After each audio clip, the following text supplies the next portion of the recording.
अस्ति नै मैले तपाईँलाई 14,000 दिएको थिएँ। त्यो पैसा चाहिँ अब छोरीहरूले लिएर जानुभयो। कति लिएर जानुभयो? अस्ति 4,000 आज 3,000। अनि तपाईँले किन दिनुभयो? मागे के भन्नुहुन्छ उहाँहरूले? दिन मलाई पैसै छैन पैसा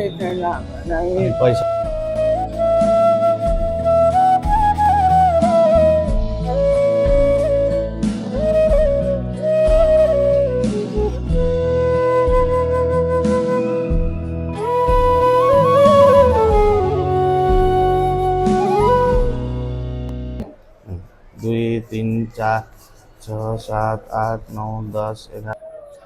हेलो नमस्कार सबैजनालाई। आज म फेरि यहाँ मुगलिनमा आइपुगेको छु आमालाई भेट्नलाई। अलिकति केही आर्थिक सहयोगहरू अझै आएको थियो अनि म फेरि ह्यान्डओभर गर्न आएको छु है। ल अब भित्र जाउँ। ठ्याक्क यहाँ आइरहनु भएको छ। के छ आमा हालखबर? सन्चै हुनुहुन्छ? नमस्कार सबैलाई। आज हामी यहाँ फेरि आमा कहाँ आइपुगेका छौँ अनि अलि उहाँको अहिलेको हालखबर के छ कसो छ बुझ्न भनेर आएको। सन्चै हुनुहुन्छ हजुरआमा? ए अनि तपाईँले एकाउन्टहरू खोल्नुभयो त ब्याङ्कको? त्यस्तो केही नै खोल्नु भएन हो र? नागरिकताहरू पनि छैन? अनि अस्ति कति हामीले आर्थिक सहयोग उठेको तपाईँलाई दिएको थियो नि? कति हजार? 14,000। 12,000 चाहिँ अब उता छोरीहरूले पठाउनु भएको थियो अनि 2,000 चाहिँ मैले थपिदिएको थिएँ त्यसमा। अहिले फेरि हाम्रो चाहिँ अहिले अस्तिको पालि चाहिँ तपाईँलाई छोरीहरूले पठाउनु भएछ है। यो पालि चाहिँ 3,000 लाग्यो आज। कसले? छोरीले। तपाईँको पैसा? किन नि? अस्ति नै लाग्यो आज नि लाग्यो। अस्ति नै मैले तपाईँलाई 14,000 दिएको थिएँ। त्यो पैसा चाहिँ अब छोरीहरूले लिएर जानुभयो। कति लिएर जानुभयो? अस्ति 4,000 आज 3,000। अनि तपाईँले किन दिनुभयो त? मागे के भन्नुहुन्छ उहाँहरूले? दिन मलाई पैसै छैन पैसा त उहाँहरू आफ्नो कमाइ त गर्नुहुन्छ होला, के काम गर्नु हुँदैन? खेतीपाती छ नि छन् त। अनि खोइ कस्तो उल्टो अब तपाईँलाई दिनुपर्ने अनि तपाईँलाई लिएर जान्छ। अब तपाईँलाई फेरि माग्न आउनुभयो भने नदिनु होला है। छोरी आफ्नै छोरी उहाँ आबु खैरेनीमा होटेल गर्नुहुन्छ भन्नुभएको थियो उहाँले। उसले त होइन ठुलो छोरी ए गाउँमा मुस्ताङ? ए मुस्ताङ होइन कता? गोर्खा नामजुङ। ए लमजुङ। ए अनि नदिनु भयो भने थियो नि त तपाईँले, त्यो केही खर्च गरिहाल्नु भयो भने थियो।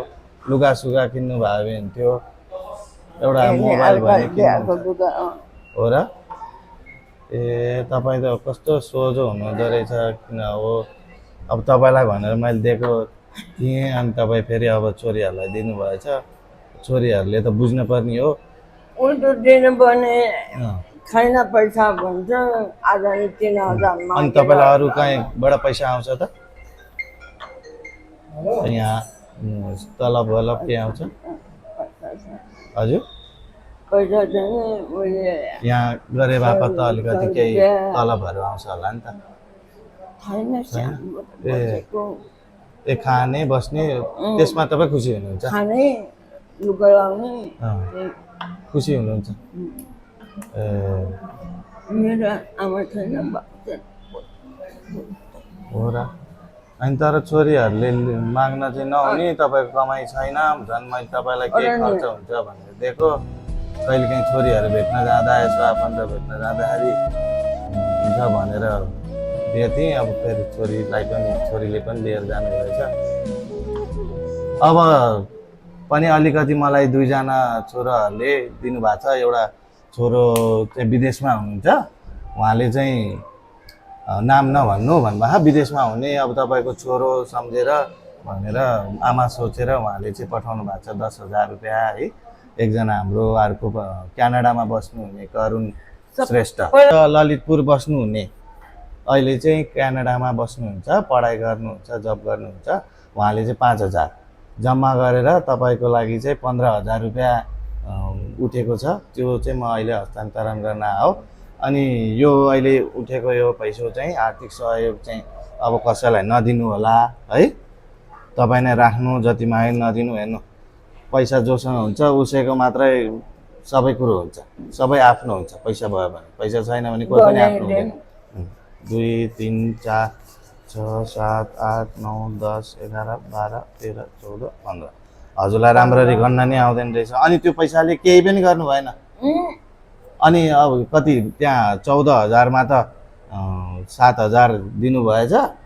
अनि अब बाँकी कति हुन्छ? 7,000 त के गर्नुभयो? लुगाहरू किन्नु, यसो तपाईँलाई के चाहिन्छ मन लागेको कुराहरू खानेकुरा मात्रै मन पर्यो। अनि यो यहीँ किनेछ ए चक्लेटहरू खानुहुन्छ? नखानु, तपाईँ दाँत त त्यसै त गइसकेको छ। चक्लेट खान्छ। ल ठिक छ, मन लागेको चिज खानु। तपाईँलाई केही लुगाहरू, आफ्नो नयाँ लुगाहरू यसो किन्नु होला है। अब अझ पनि अब कोही साथीहरूले पठाउनुहुन्छ भने म तपाईँलाई पठाइदिउँ ल। यो पैसा आफूलाई खर्च गर्नु, कसैलाई खर्च गर्ने होइन। बुझ्नुभयो नि? तपाईँ भने 80 वर्ष पुगिसक्नुभयो, तपाईँको छोराछोरीहरू त अब आफू गरी खान सक्छ नि होइन?